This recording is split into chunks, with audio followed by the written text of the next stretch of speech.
Bonjour à toutes et à tous, merci d'être au rendez-vous pour cette deuxième émission Electric Spirit. La voiture électrique est en train de transformer notre quotidien. Prouesse technologique, enjeux sportifs, plaisir de conduire, confort, design, Electric Spirit vous dira tout sur la révolution électrique dans l'automobile. Aujourd'hui, nous allons nous intéresser au nouveau plaisir automobile grâce à l'électrique. En effet, les voitures électriques révolutionnent le quotidien des automobilistes. Le marché des véhicules électriques est en pleine expansion. Et vous connaissez sûrement quelqu'un qui a sauté le pas ou vous vous posez des questions sur les véhicules zéro émission. Eh bien, pour y répondre, je suis ravie d'accueillir à mes côtés un grand expert de l'automobile à la tête des rédactions de Sport Auto et de l'Autojournal. Bonjour Jean-Éric Raoul.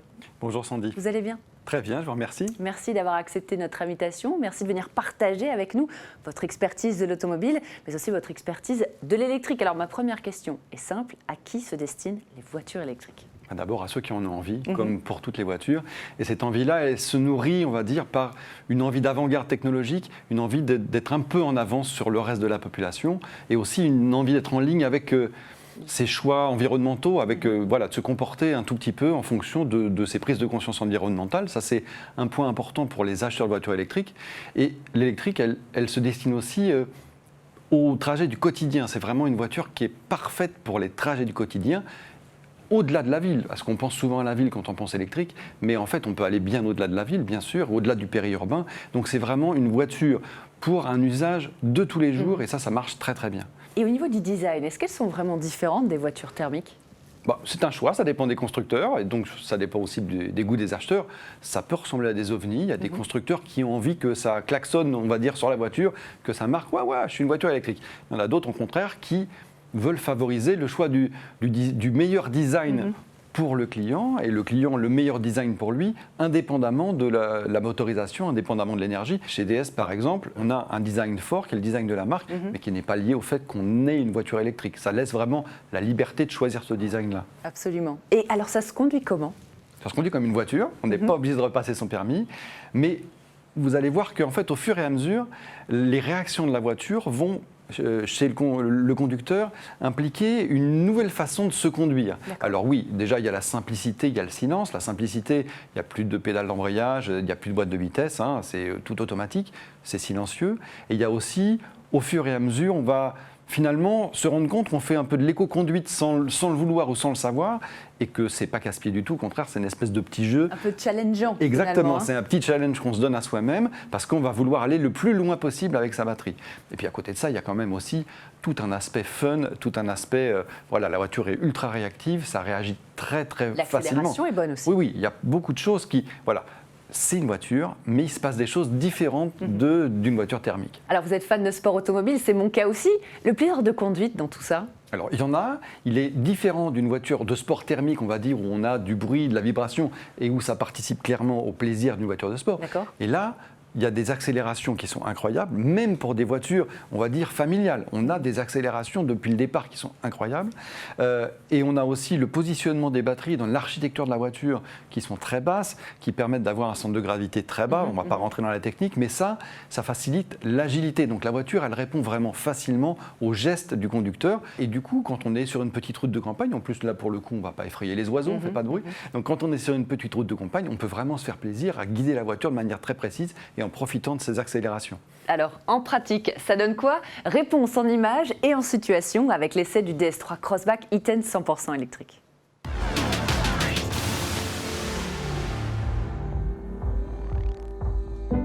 Je m'appelle Pierre, je suis essayeur professionnel dans l'automobile depuis 10 ans. J'ai le plaisir aujourd'hui de vous faire partager l'essai de ce DS3 Crossback E-Tense. Le vrai plus d'un véhicule 100% électrique, c'est le plaisir de conduite. C'est ce que DS a cherché à mettre en avant avec sa gamme E-Tense, que ce soit hybride ou aujourd'hui 100% électrique. En termes de plaisir de conduite, on a un couple qui est disponible instantanément. On a un véhicule qui ne traite aucun compromis avec la version thermique, que ce soit en termes d'habitabilité, de confort. Et l'avantage de ces véhicules 100% électriques, c'est qu'aujourd'hui, ça répond à une attente de cette transition écologique qui apparaît à l'horizon 2020.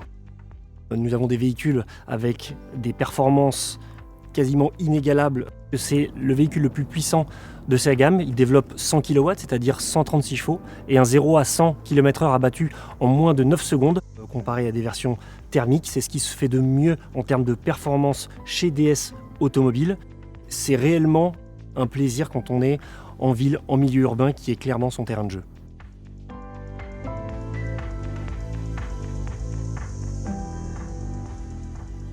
L'absence de bruit, c'est un avantage parce que tout d'abord, ça amène de la tranquillité, de l'apaisement lors de nos déplacements. On oublie un petit peu même ce stress du quotidien que l'on met de côté. Et puis ces modes de conduite qui nous permettent justement d'adapter la philosophie, de pouvoir accroître notre autonomie lorsque l'on est en ville. Par exemple, le drive mode avec ce mode éco qui va brider en quelque sorte la puissance du véhicule à 73 chevaux pour ensuite avoir un mode normal qui est actif par défaut à 100 chevaux. Et pour pouvoir bénéficier des 136 chevaux, il faut activer le mode sport. Et là, c'est un vrai régal puisque se coupe cette force d'accélération que l'on vous donne à partir du moment où vous posez le pied sur l'accélérateur. C'est ce qui fait tout le charme d'un véhicule premium. Autre particularité et avantage de ce véhicule électrique, c'est le frein moteur. Le frein moteur qui est géré justement avec ce mode de conduite, ce qu'on appelle le mode break. Il suffit donc de descendre le levier de vitesse vers le bas pour profiter d'un frein moteur plus important. Mais au-delà de ça, le deuxième avantage, c'est qu'il va vous permettre d'aller chercher de la récupération d'énergie, c'est-à-dire recharger les batteries sur les phases de décélération. DS Automobile aujourd'hui est à la pointe de la technologie hybride ou 100% électrique. Le DS3 Crossback e-Tense est un réel bijou technologique. Il répond à toutes les attentes du marché et il ouvre la voie d'une nouvelle génération de véhicules.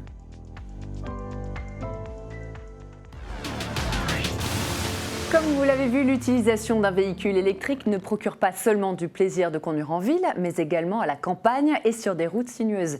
Si la mobilité électrique tend à révolutionner notre usage de la voiture, l'avenir nous réserve encore de belles surprises. Alors justement, Eric, il y a non seulement du plaisir à la conduite, on en a parlé tout à l'heure, mais il y a également des avantages au quotidien.